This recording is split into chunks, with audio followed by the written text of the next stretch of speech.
Hello, everyone. This is Andrew Robel, the founding partner at Emerging Europe, and we're starting another episode of Live on EE. We've done episodes from Albania, from Lisbon, from the UK, from London.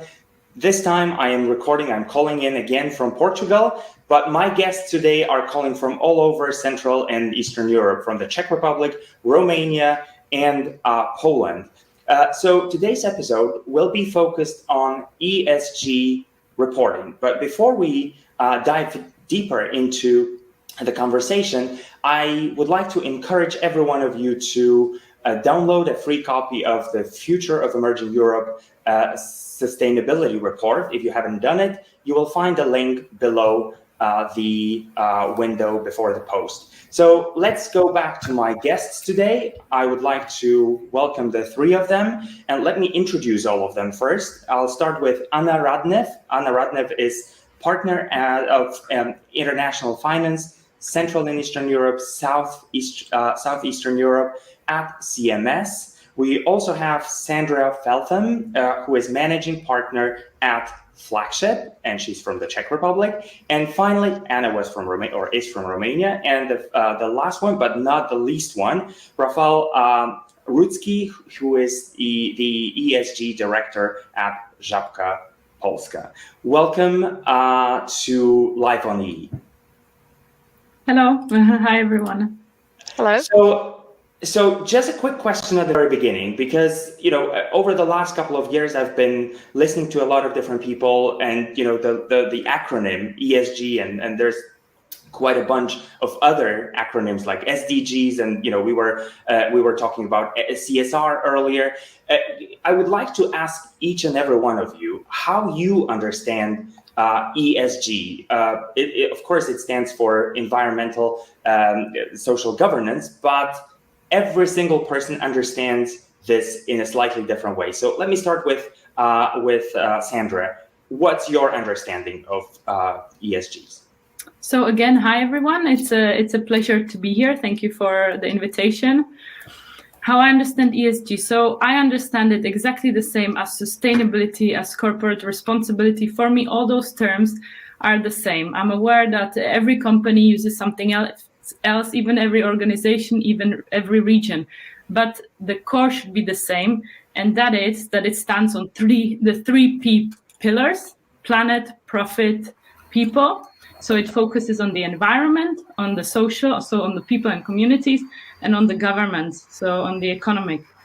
So this is the core, and this is what the company should be looking at and finding its impacts in all of these three pillars. Mm-hmm. Thank you very much. Anna, what's your take on No, I completely agree. I think, because the whole discussion revolves around climate change. It's not just environmental impact. In order to deal with it, you need to sort of deal, as Sandra very well, I like the way she put it, you need to deal with the people, you need to deal with the profit. So, corporate governance, social impact, all of those, and also looking at your impact on environment will or should ultimately lead to a sustainable development and less climate change.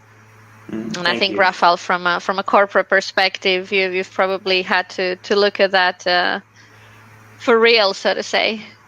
Thank you for that. Very much indeed. Welcome to today's program. Good afternoon, and thank you so much for having me over. Coming back to your question on the ESG, as it was mentioned already, all three elements, so environment, social, and governance, a bit of this abbreviation, it's quite important, and the key is to find a balance between these two and act in these spheres to ensure that enterprises and any other type of organization actually create a long-term value with appreciation of the impacts they make on the outside world. So I would say that a little bit of a confusion in the public domain right now around how to best express corporate responsibility in this new format, I would say, comes from a kind of a story that draws us back to the management practices. So corporate social responsibility understood in a very much inclusive way is actually the contribution that that enterprises make in a way to sustainable future. And this is the way how we should understand it. So first of all, value creation, long run, and this is the contribution to sustainable world in the future. Mm-hmm. So when you in the report that we published, we were doing our best to understand how Central and Eastern Europe perceives ESG and CSR as well earlier. So when you look at your experience, how has ESG developed in Central and Eastern Europe, in emerging Europe, as we call it? If I may start again, there's been a huge development, and especially I think the last 2 years, we're seeing like huge leaps. And so if I go, like I've been in the field 15 years, and if I go back even like 7 years, there was only CSR, and CSR meaning pure charity, nothing else. So that's how everybody was like, where everybody was coming from. Then sustainability arrived. People thought it's a bit of CSR, charity, a bit of environment, and ESG is here the last year max, I would say. So we're doing huge leaps. People are also every year understanding more and more that it's the 3 pillars and not just pieces or the charity part. And I think the main thing are the trends coming to us from the West, because of course we're 10 years behind from the West in this area. So the trends are pushing us forward and legislation. So, but the changes in the last 2 years are significant. Mm-hmm. We'll talk about the same feeling. Yeah, we're going to talk about legislation. We're going to talk about the trends as well in a second. Anna and Rafał, how do you see the development over the last couple of years? I completely agree. I think ESG is clearly now at the forefront of everybody's preoccupation strategy. We have seen most, I would say large companies across sectors who now have created ESG roles. They have declared ESG strategies, and it's all driven, I would say, not by, and as you say, we'll touch on legislation recently, but it's driven, I think, even in Central Europe, it's driven by consumer behavior. It's driven by investments. A lot of the large company have foreign investors, either institutional or corporates. There are a lot of entities who are parts of international groups. So it's driven by, I would say, all of the trends have driven the Western market to do that. So I think the gap. Sandra is saying the gap is closing, and this is definitely a preoccupation in all of, I would say, in all of our jurisdictions. Mm-hmm. I think, what was really surprising for me, I went to Israel a couple of months ago, and we were also talking about ESG. And of course, we know exactly how Israel has developed their startup ecosystem, and, they're called the startup nation at the end of the day. But I was really surprised that when they were asked about ESG, they would say, we haven't really thought about it for a very long time. So what is really interesting, you have a nation that is really developed when it comes to technology, when it comes to innovation, and so on, but at the same time, not necessarily thinking about sustainability. But the question that I want to ask is, and perhaps let Rafał relate to the previous one as well, is who actually drives this growth? And you were saying that consumers are driving. Do you think that COVID has somehow helped people understand that these 3 areas are actually very important going forward? And I'll start with Rafał. Thank you for the question. Yes, maybe let's start with the previous one. Just a short comment, and I fully agree with my colleagues that we do observe a really high-speed acceleration, I would say, in the CE region, especially in the more developed countries within the region, including Poland, Czech Republic, Romania, and probably a few others. However, I would point that ESG or sustainability agenda is not something completely new. There have been for many years organizations, both public and private, that really took or drew for inspiration from different parts of the world and actually included this agenda in their decision-making and strategies for a number of years. Already they've been disclosing information to the public and so on and so forth. So, there is quite a rich experience and a history, I would say, that indeed due to different reasons, among others regulations, among other consumer pressure, this acceleration can be observed even more nowadays. Not to mention all the developments within the capital and financial markets, which really drives the agenda and actually will be driving even faster in the future. Coming back to the pandemic and the COVID situation, I believe that this very specific and harsh for many organizations and industries situation actually, I believe, created a kind of a good moment for rethinking how the organizations, including enterprises, should operate or shall operate into the future. And I'm really a fan of this expression that it's a moment to build back better. So with this notion and kind of a reflection, not if we should drive our future operations, future kind of activities, whatever kind of organization you are, but with this notion, how we want to really do it. So how to set a scene for ourselves and set up this kind of framework within which we would like to operate and make a positive impact so that we can thrive in the long run. And this is the question we shall all answer. And this is also the part of the story for Żabka in Poland as a modern convenience ecosystem.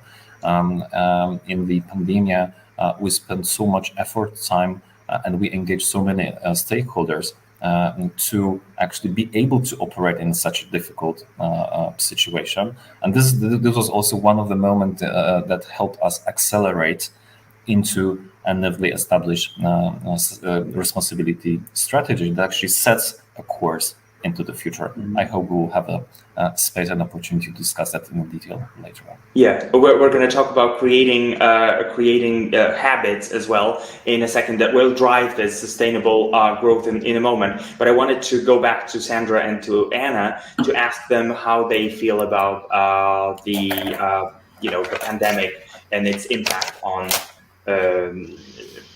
creating these new drive for ESGs. Shall I have a go? I think perhaps the pandemic offer, what was unique about it is this whole sort of, work from home environment. It's almost like people had the time to take a step back and reconsider. And as Rafał was saying, given the unprecedented amount of state help, offered to companies around the world, I think you're right. As Rafał was saying, that rebuilding will be, or sort of recovery has to be a sustainable recovery, and it sort of, I think, focused minds in what was already a clear trend. And it gave the opportunity, I think, for people to prepare, to implement strategies, to look at how they work and what they would like to do. So perhaps that was one of the very few, if not the only good thing about it. But from that extent, it helped focus, I think, both resources and funds. Sandra? Yeah, and I think everything was said, but I will just add that I think also there became a bigger awareness about environmental topics because of COVID, how it started. Then we saw people had home office instead of the driving, plane stopped. So I think the environmental issues in general start to be more talked about also. and more in the news, and also that boosted a bit the consumer and everybody's actually attention towards the topic in general, and then sustainability in general. Exactly, because I think the impact was, if you remember, we had those initial reports where they said the air is cleaner. People seeing dolphins swimming in the lagoon in Venice, and they're all of a sudden. I think the fact that the world stopped became the impact on that became obvious, and once that was obvious, I think it drove people. You couldn't no longer address the issue. It became massively forefront. And it seems to me. Mm-hmm. No, go on. Thank you. So I would just add two additional elements at the top of the environmental agenda that kind of came back to our attention in a greater sense in the COVID time. What we do observe, there are also two other elements. First of all, is related to organizational culture and employees. They started to think once more, actually rethink how they would like to belong to the organizations, how to organize, their connection with the workplace, what sort of kind of attention and value that they want to give to the organization, but also expecting a kind of a new way of working and contributing to the business development. And the second topic, which is quite vital for us as a modern convenience ecosystem, that people started once more to think about their lifestyle, health, and the overall condition. And this is exactly what we observed, and through different means, including implementation of a new own brands to the market that help actually people keep up their good health or improve the quality of life. There was the moment for innovation and a kind of use this unprecedented moment of pandemia actually to help them make more conscious choices, good for them, but good also for the planet. And this is quite important to mention. Yeah, if I can just jump in, I think these are very important points, because when I go back to the first one regarding the companies, before COVID, like 2 weeks before, people would be like, we have to do business, we can't change our business strategy, this is business as usual is the most important, we can't do this, that, everything would fall down. But then suddenly everything fell down, and the businesses had to completely reorganize, and they actually saw that it's possible that people can work from home, that they don't have to travel everywhere, there and there, and do conferences personally. And so I think it changed the business landscape completely, and people realized that actually we can do a change, and we can do this, implement this, and really go another way than we used to. Mm-hmm. So let's sort of go towards ESG reporting, because we've been talking about the changes over the last almost 2 years now. But it's interesting to see how I said that at the very beginning that only a fraction of companies globally understand their carbon footprint, for example, and are able to report that properly. So speaking about reporting, what do you think are the key areas that should be reported in ESG reports that companies should start, if they haven't yet, releasing? What are the key areas in your opinion? And I'll also ask Rafał here about their own example. Right. So before jumping into the kind of a trends or future obligations in terms of ESG disclosure or sustainability reporting, I would say that in the case of Żabka, we do continue a disclosure or ESG disclosure journey.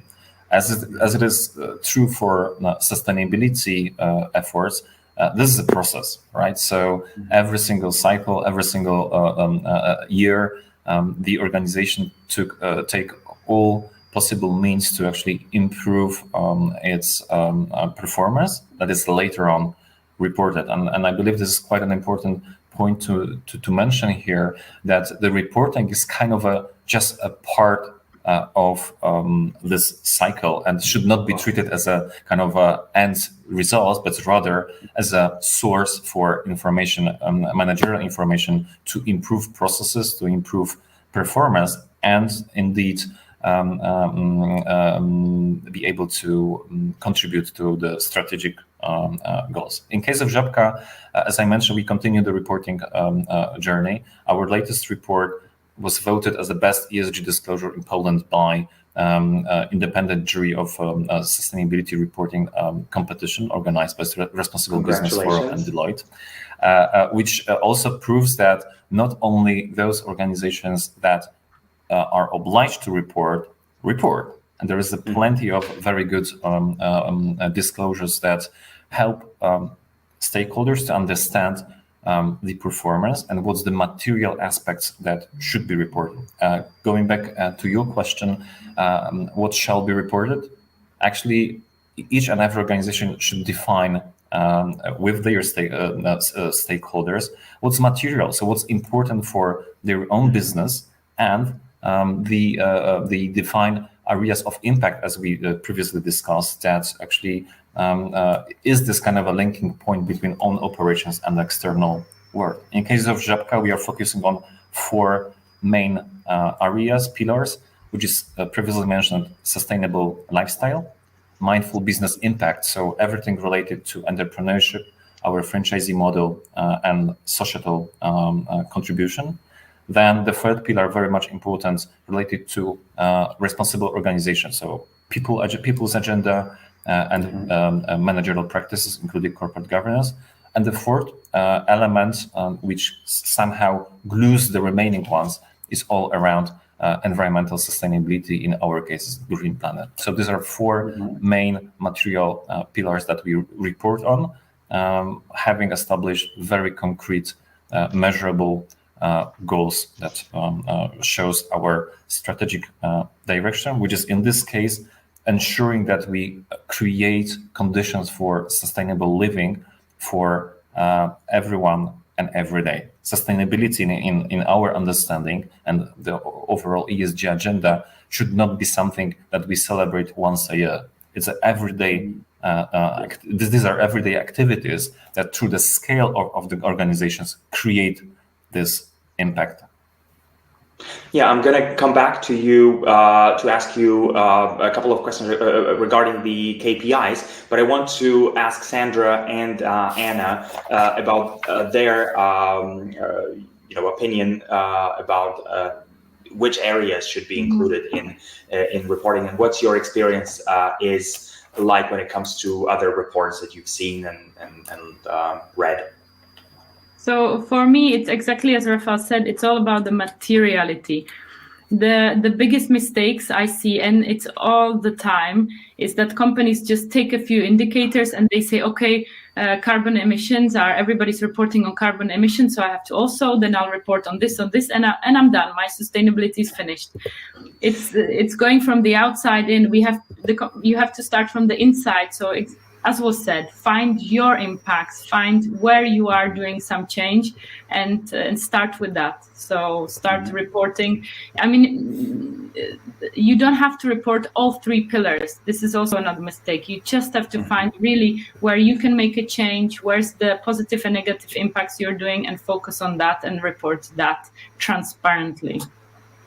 And and I think what we also see is I completely agree with both Rafael and Sandra. And I think from my perspective, I'm a finance lawyer, so I sort of look at it from that, but also from a borrower side, what I would give and what's required. What I think it's really important is the quality of information, the depth, the detail. And this is how the market has evolved, because as Sandra was saying, people said, okay, I need to report, I'll put carbon emissions, this and that, and this is it. But perhaps I think where the focus is now is and the sort of the types of reporting that will be driven by legislation, and we'll speak of that, because until now it's important to say that the industry has been driven mostly by voluntary compliance. It's, as I said earlier, I think the factors require compliance, but it was mostly, wasn't legally mandated, but that is changing.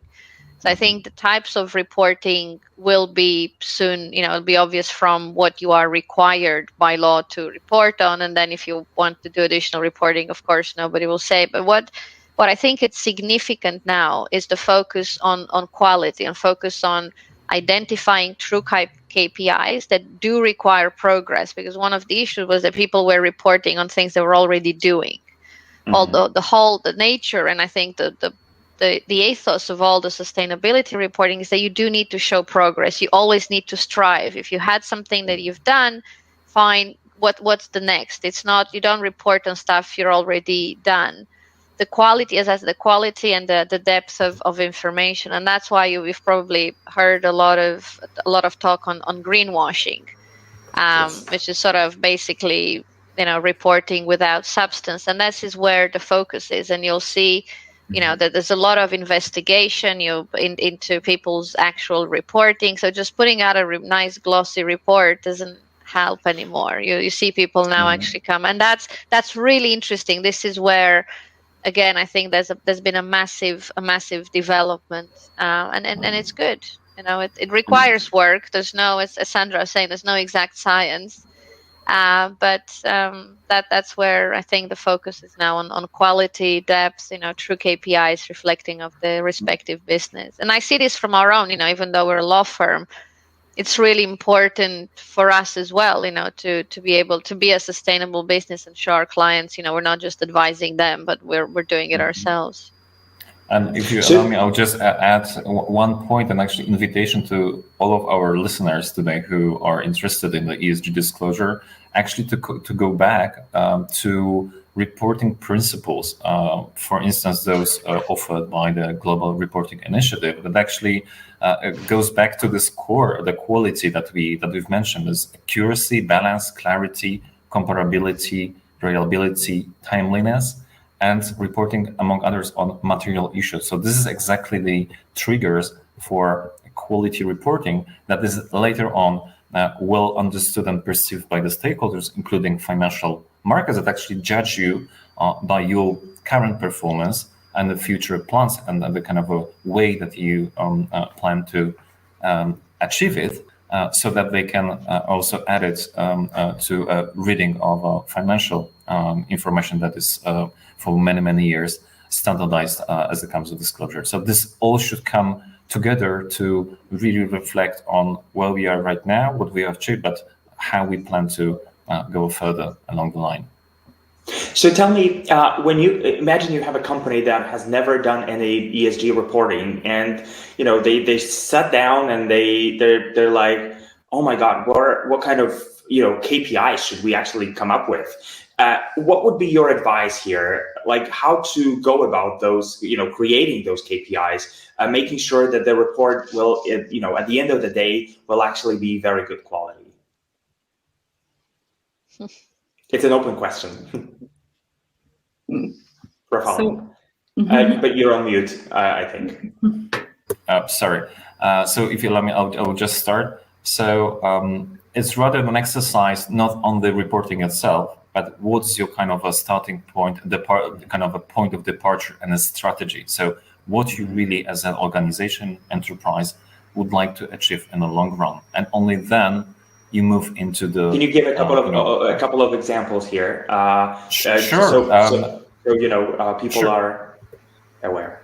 Sure, not a problem. I mean, in the Żabka case, we defined a set of kind of a strategic and managerial goals that we plan to work on along the way, but also report in the future. Just to give you one of the example, that we set a target that we will double the sale of own branded food products that promote a healthy and sustainable lifestyle, measured by the sales value in millions of zlotys, and for each of the year we've got a specific target way of measuring. So these are kind of KPIs that set a direction into the future. They contribute to this overall ambition within a given pillar, in this case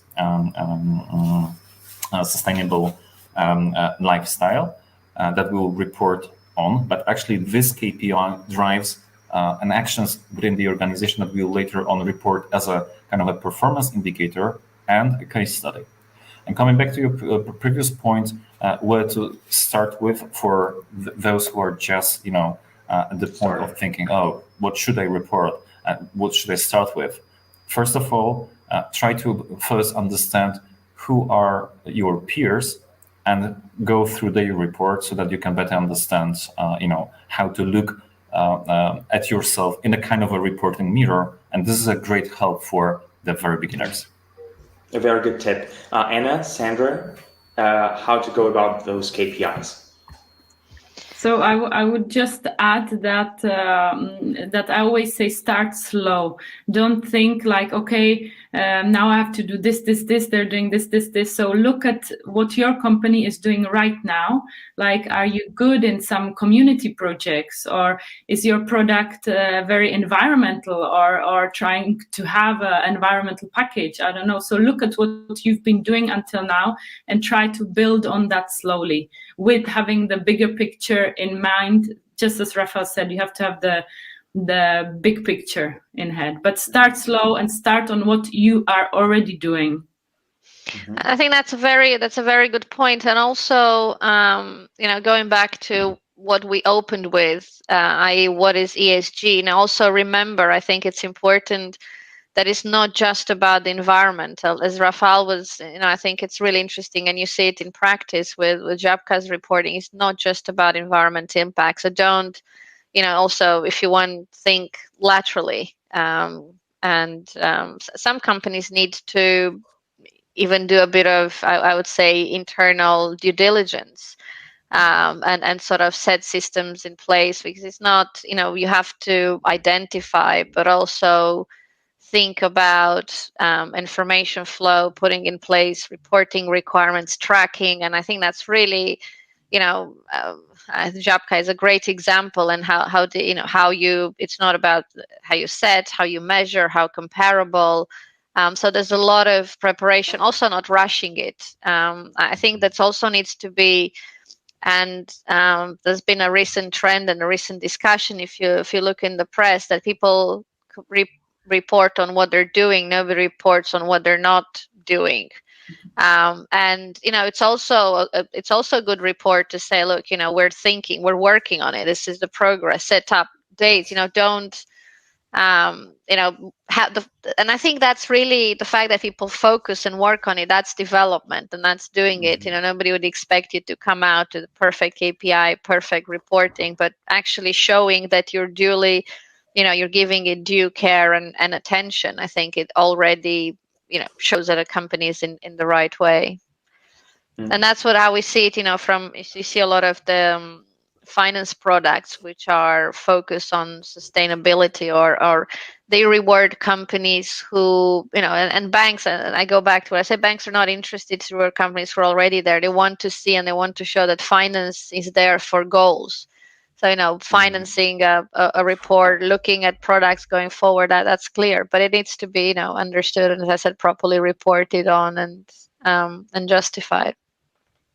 I was just going to ask a question about, money and funding, because as we know, as they say, money makes the world go round. So it's sometimes an issue of funding as well. And, there are companies that are thinking that, this might actually cost us. It's like with digital transformation, a lot, or innovation in general. Governments and companies think that this is not an investment, this is actually a cost. So how do you see the funding? Anna started the topic of funding already, financing as well. So how do you see that, and also the awareness of companies in that respect? Maybe since I started the subject, I'll continue. I think I would say there's no shortage of funding. You probably see what happened in Glasgow at COP26, when the group of private finance providers got together, and if the amount they came up was staggering, and this was why the whole legislation changed, because when people, after the Paris Agreement, it became clear that getting there just on public funding is impossible, and private funding is essential, and there's no lack of funding. I would say actually the banks or other finance providers are really keen to be part of this, because they themselves have to report. And, obviously for a bank, it's not just making sure that you're sustainable, like you have a good efficient offices, and that it's how you put your money to work. So the banks are Yes. directly interested in this. I would say it's not a shortage of funds, but I do agree that and you hear again, we speak a lot with development banks, with commercial lenders, who are all getting very involved in, let's say, educating companies, because there is a there's a perception that all of this is a cost, is expensive, it's not really worth it. So I do think a lot of work needs to be put into awareness. Mm-hmm. But I don't think there's any lack of funding. And actually, if you do have, if you're looking, for example, a company needs a new production line, or they need new capex, and they're able to show this is done sustainable, there's I'm sure they'll have quite a few offers to choose from. Mm-hmm. Sandra and then Rafal, what's your take on that? So what I always say is look at it as a business case. You might there might be some initial costs if you have to implement some new sustainable materials or whatever, but then count it in 10 years, or count the long term, and in the long term it will always be cheaper for you. So it's something, yes, that needs initial costs. I think not big ones, like usually it's not even so high. But in the long term, it's always profitable. Mm-hmm. Rafal? I would ask that definitely this kind of a long-term value creation for which enterprises are set for obviously incurs some costs along the way. But as Sandra mentioned, this is just a kind of a case that you need to defend in a way, showing a kind of a bigger picture, showing the benefits here and there and the future ones. However, besides financing, there is also a quite and vital element of success. So the deployment of ESG strategy and then reporting is the engagement of the organization. So not only consumer pressure, not only financial or capital markets pressures and regulations, but also how you really work with the organization, how you engage them in making this happen, so that the end result is not only a previously mentioned glossy brochure, but is a real true picture, balanced picture of the efforts that a given organization puts at the table. I would agree, going back to the finance point, that there's plenty of capital available in the markets. Nonetheless, more and more financial institutions, insurers, are looking into the risk profile of their activities, and this is quite important and a different perspective than let's say business organization would have. They would be looking at how putting money on you is risky. If it's and this association that if you are more sustainable organization, then you are most probably less risky. So you are the better target point for insurance or other type of use of financial instruments. So responsibility in this new way of thinking is not only how you manage the impact on your own business and the external world, but also how you finance your organization so that it can thrive in the future. We were talking about awareness and education, if we look at, we were talking about it earlier as well. If we look at what has been going on for the last couple of years, we've seen several guidelines, for example, established quite recently. There were guidelines published by the Warsaw Stock Exchange for companies that are listed in Warsaw. But of course, in 2023, we are expecting the Corporate Sustainability Reporting Directive as well. Do you think that these kind of legal or, like we said, guidelines or legal issue, papers and directives and guidelines will help educate companies to look more at ESG? So if I may start, I'm not sure they will educate right in the beginning, because in the beginning everybody will just start quickly implementing something. I think it's going to be a bit of a stress. Like only if we look at Czech Republic right now with the current legislation, around 25 companies have to report. But in those 2 years with the new directive, it will be 1,500. So from 25 to 1,500 is a huge jump, and majority of the companies still don't know about it. They will find out next year. So I think the beginning will be more of a stress.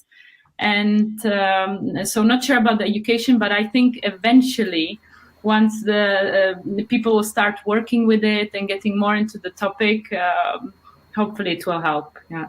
But my point was like, we're going to have this. And at some point it was like with GDPR, at some point people had to, educate themselves, even if they had no idea about it, because they knew that there was this thing hanging over their heads. Well, I think it will be the similar case. Oh, sorry. No, exactly. I was going to say that's the big difference. We'll be going from voluntary compliance to having to do it.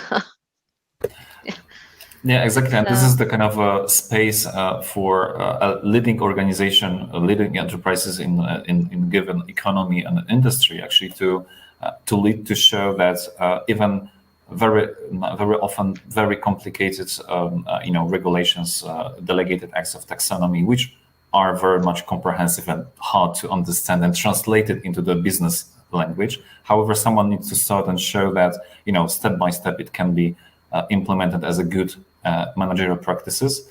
And what Anna and Sandra previously mentioned, that it's all this kind of a trends related to more transparency and disclosure should start not only for public organizations, but also the private ones that also show a little bit of a different approach and can actually show how all those standard guidelines can be kind of used for the benefit of a quality reporting. So I believe that once more, I would encourage our listeners to really look what's happening in this domain, look into the benchmark reports, and then try to understand, what will be the best fit for what I need to or would like to report.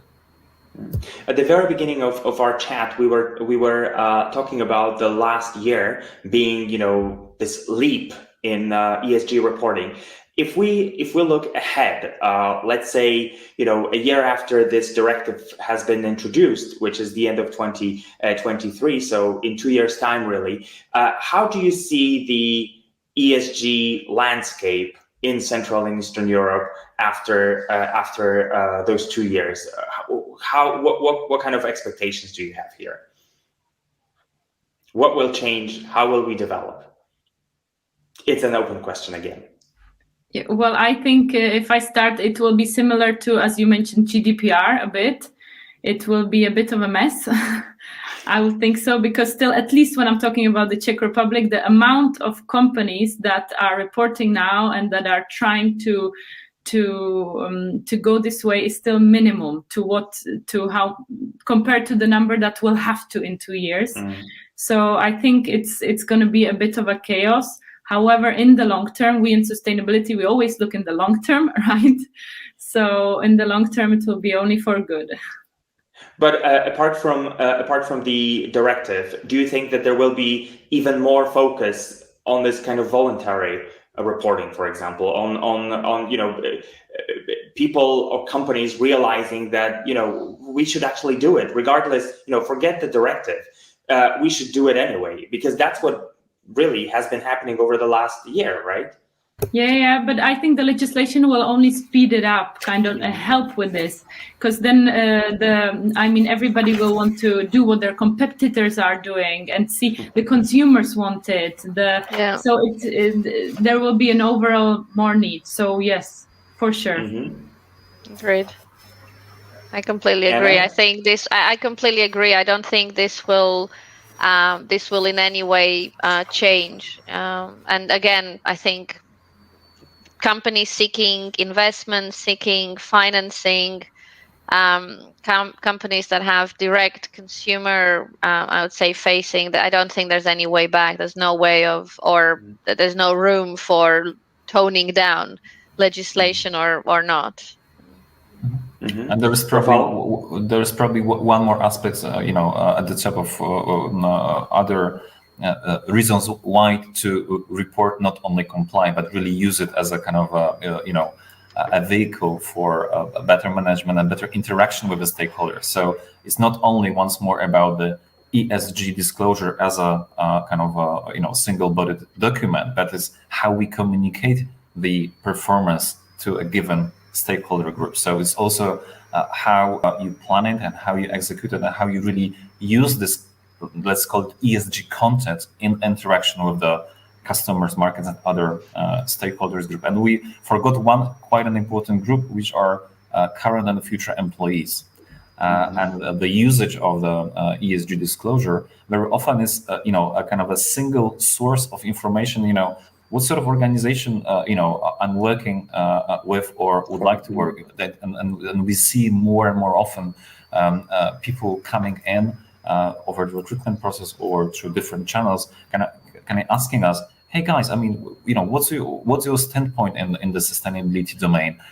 Very often, especially from the younger generation, is one of the triggers to join the organization besides the compensation package. So there's probably a few first questions they would ask, so that they would like to better understand what sort of contribution to their work they would make for the organization that is hopefully close to their values as well. So I would say compliance for sure, market kind of a leading role to educate, to show a good practice to attract investors or finance for sure, but do not forget our employees and clients or customers with the usage of ESG messaging or content to build the trust and the relationship with them.